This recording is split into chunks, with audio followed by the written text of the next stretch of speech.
mar kale iyo kulanti ismaqal wanaagsan saaxiibayaal. Waxaan ku jirnaa asbuuc ugu dambeeyay bisha Ramadaan. Runtii waxay ahayd bil barako, bil cibaado iyo bil duco. Dhammaan acmaashii wanaagsaneed aan soo wada sameynay Rabbi ha inaga wada aqbalo. Sidaad ogtihiin ba asbuuciiba 2 cashar baan soo gelinaa Sabtida iyo Axadda ah.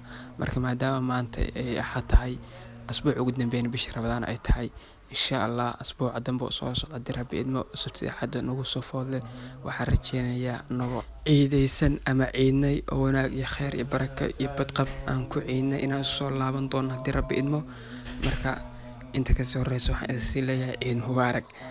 Haddana aan usii guda galo casharkeena saaxiibayaal. casharkeena shalay qaybta koowaad waxaan ku soo qaadanay qaybaha jirka. Marka casharkeena shalay waxaan ku soo barnay gaar ahaan xubnaha wajiga kooda yaala.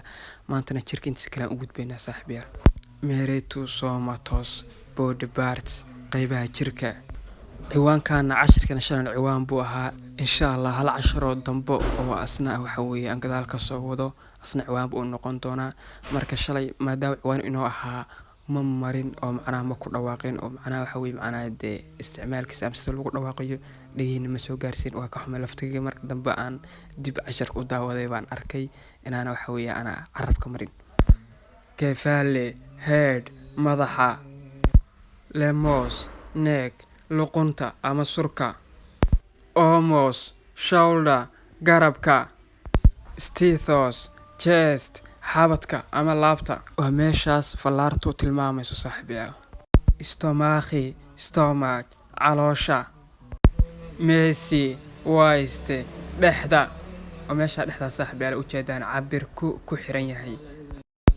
Agonas elbow suxulka dadka qaarkiina waxay yiraahdaan xusulka waa meesha gacantu ay ka laabanto oo sawirka uga jeedaan qofka uu gacanta ku hayo meesha gacanta ku hayo weeyaan.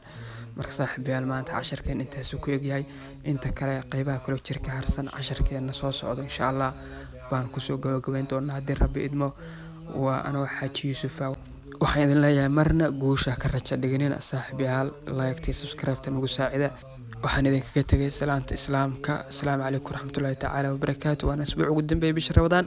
asbuuc xiga iyo ciidul fitriga baa inoo ballan ah haddii Allah idmo insha Allah.